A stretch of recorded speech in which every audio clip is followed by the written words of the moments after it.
सुप्रभात बच्चों। आज हम कक्षा 9 का 10वां पाठ आपके सामने लेकर प्रस्तुत हुए हैं, जिसका शीर्षक है जटायुः शौर्यम। इसका अर्थ है जटायु की शूरता, उनकी वीरता। रामायण के बारे में तो सभी बच्चों ने पढ़ा होगा और सुना भी है। हमारा पवित्र ग्रंथ है और महाकाव्य है। रामायण में एक घटना आती है। यह घटना प्रस्तुत पाठ्यांश आदिकवि वाल्मीकि प्रणीत रामायण के अरण्यकांड से ली गई है। रामायण को कई कांडों में विभक्त किया गया है, जिसमें से एक मुख्य कांड अरण्यकांड है। इसमें जटायु और रावण के युद्ध का वर्णन है।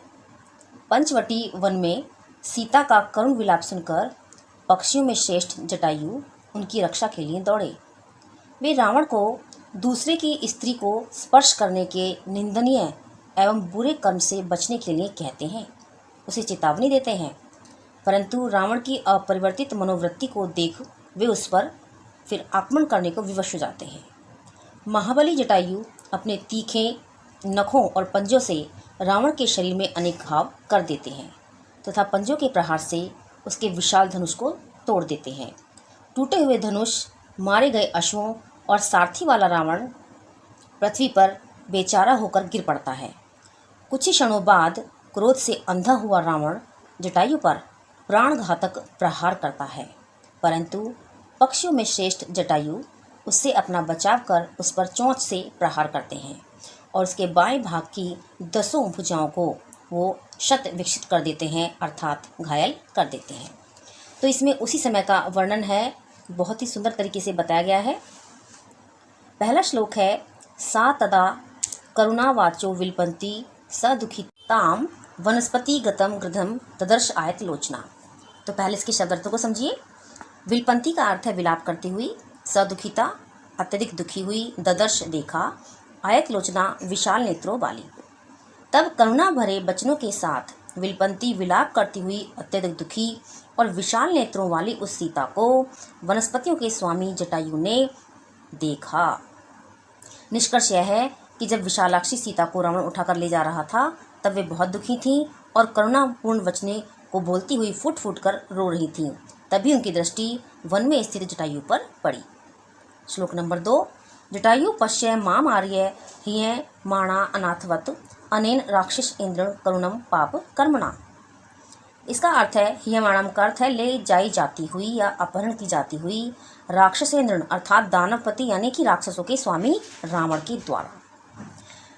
इसमें बताया गया है कि वह सीता पाप कर्म करने वाले, अपहरण की जाती हुई राक्षसों के राजा रावण के द्वारा उस अनाथ बेसहारा सीता को देखो। वह कहती है कि हे आर्य जटायु, इस पाप युक्त कर्म करने वाले राक्षसों के राजा रावण के द्वारा अनाथ की भांति करुणा युक्त हरण की जाती हुई मुझ सीता को देखो। तम शब्दम अवसुप्तस्य जटायुरथ सुश्रवे निरीक्ष्य रामं क्षिप्रम वैदेहीं सा चेददर्श सा। शब्दम का अर्थ है वाणी अर्थात आवाज़ को, अवसुप्तः यानी कि सोए हुए, सुश्रुवे सुना, निरीक्ष्य देखकर, क्षिप्रम जल्दी, वैदेहीं सीता को यानी विदेहराज की जनक की पुत्री सीता को ददर्श देखा।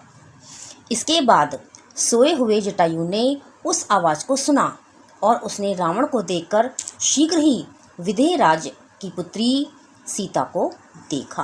कहने का भाव यह है कि जटायु अपनी प्रकृतिवश अवस्था में सोए हुए थे, परंतु जैसे ही वो करुणापूर्ण वचन उनके कानों में पड़े, तभी उन्होंने बहुत ही दुखी और रावण के द्वारा हरण की जाती हुई सीता माँ को देखा। ततः पर्वत श्रृंग भीस्तुक्षतुंडः खगोत्तमः वनस्पतिगतः श्रीमान विजहार शुभाम गिरम। पर्वत श्रृंगाम अर्थात पर्वतों की चोटी जैसी कांति वाला, तीक्ष्णतुंडः तीखी चोंच वाला, खगोत्तमः ये शुभ वचन कहे, निवृत्तय मतीम नीचाम परदार अविमर्शनात् न तत्समाचरे द्वैरो यत परो अस्य विगर्येत।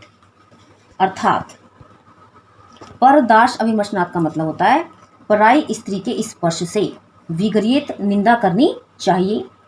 परह का अर्थ है दूसरा, मतिशु बुद्धि को, रावण को समझाते हुए जटायु ने कहा कि हे रावण, अपनी नीच बुद्धि को पराई स्त्री के स्पर्श से हटा लो। धैर्यशाली उस कार्य को ना करें, इस मनुष्य को जिस कार्य की दूसरी लोग निंदा करते हैं। रावण को समझाते हुए बोले कि हे रावण, तुम धैर्यशाली व्यक्तियों की भांति व्यवहार करो। तुम्हें दूसरे की स्त्री को स्पर्श करने के पाप से बचना चाहिए। लेकिन रावण नहीं माना और लगातार वह आगे बढ़ता गया। श्लोक नंबर 6। वृद्धो अहम त्वं युवाम धन्वी शर्तः कवचीशरी न च अपि आदाय कुशलिम वैदेहीम में गमिष्यसि। जटायु राज कहते हैं कि यद्यपि तुम युवा हो, तुमने धनुष धारण कर रखा है, सरथ तुम रथ से युक्त हो, कवची तुमने कवच पहना हुआ है और तुम्हारे पास धनुष बाण भी है, किंतु फिर भी मैं बूढ़ा होते हुए भी तुम्हें कुशलतापूर्वक वैदेहीम सीता को ले जाने नहीं दूंगा। उसको चेतावनी देते हुए वो बोले कि यद्यपि मैं बूढ़ा हूँ और तुम युवक हो, तुमने धनुष धारण किया हुआ है, तुम रथ पे सवार हो, कवच धारण किए हुए हो और तुम्हारे हाथ में बाण भी हैं, परंतु मेरे होते हुए तुम विदेह राज सीता पुत्री को लेकर नहीं जा सकते। तक्ष्य तीक्ष्ण नखाभ्याम तु चरणाभ्याम महावतः चकार बहुधा गात्रे वृणान पतंग सप्तमाह।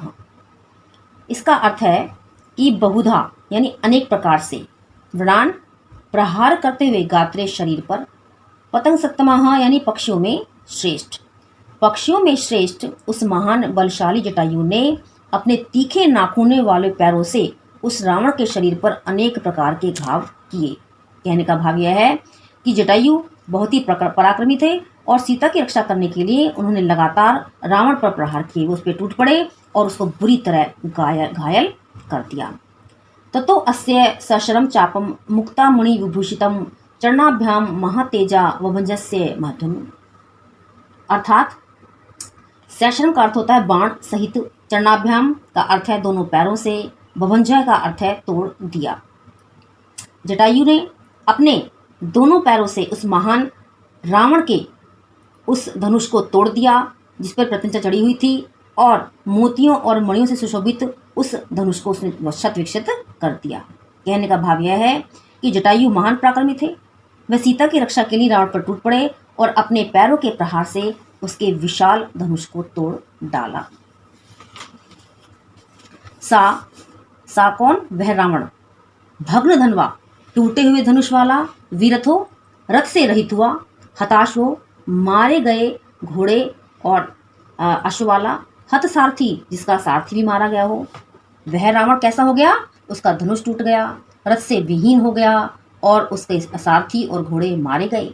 फिर भी अंकेन आदाय वैदेहीम, वह गोदी में लिए हुए उस सीता को पपात गिर पड़ा भूवि, पृथ्वी पर रावण। वह रावण टूटे हुए धनुष वाला हुआ, रथ से रहित हो गया, उसके घोड़े और सारथी मारे गए। फिर भी वह विदेह राज पुत्री सीता को गोद में लेकर पृथ्वी पर गिर पड़ा। स परिष्वज्य वैदेहीम वामेन अंकेन रावण तलेनाभिजघानाशु जटायुम क्रोध मूर्छितः। क्रोध मूर्छित का अर्थ है गुस्से से पागल, आशु शीघ्र जल्दी ही, तलेन तलवार से, अभिजगान प्रहार किया, मार डाला। क्रोध से मूर्छित उस गुस्से से पागल रावण ने बाई गोद में वैदेही सीता को रखकर शीघ्र ही तलवार से जटायु पर प्रहार किया। कहने का तात्पर्य है कि जब उसका सब कुछ टूट गया, धनुष टूट गया और सारथी से रहित हो गया, घोड़े भी उसके मर गए, सब कुछ उसका हो गया, तो उसे बड़ा क्रोध आया और उसने एक हाथ से सीता माता को पकड़ा और दूसरे हाथ से तलवार चलाते हुए जटायु राज पर प्रहार कर दिया। जटायु अतिक्रम्य तुंडेनास्य खगादीपः वाम बाहुन दशः तथा तथा व्यापहार अरिनंदन। अर्थात तुंडेन चोंच से, खगादीपः पक्षियों का राजा, अरिंदमः शत्रुओं को नष्ट करने वाला, व्यापहरत यानी उखाड़ दिया। तब शत्रुओं का दमन करने वाले पक्षियों के राजा जटायु ने उसका भी अतिक्रमण करके अपनी चोंच से उस रावण की बाईं तरफ की 10 भुजाएं उखाड़ दी। कहने का तात्पर्य यह है कि वह रावण अत्यंत बलशाली था, उसकी 10 भुजाएं थी। उसके पश्चात भी बलशाली जटायु ने उसका सामना किया और उसकी 10 भुजाएं उखाड़ दी। इस प्रकार से इस कांड में जटायु राज ने माता सीता की रक्षा के लिए बहुत प्रयास किया, रावण को घायल कर दिया, उसके अस्त्र शस्त्र तोड़ डाले, उसे सारथी से रहित कर दिया और वह उन्हें बचाने के लिए भरसक प्रयत्न करता रहा। जटायुराज अत्यंत वीर थे और उनकी रक्षा करते करते उन्होंने अपने प्राण त्याग दिए। तो बच्चों, आपको ये पाठ कैसा लगा? आशा है कि आपको अच्छा लगेगा और इस पाठ के सारांश को आपको तैयार करना है। ये परीक्षा के दृष्टिकोण से अत्यंत महत्वपूर्ण है। धन्यवाद।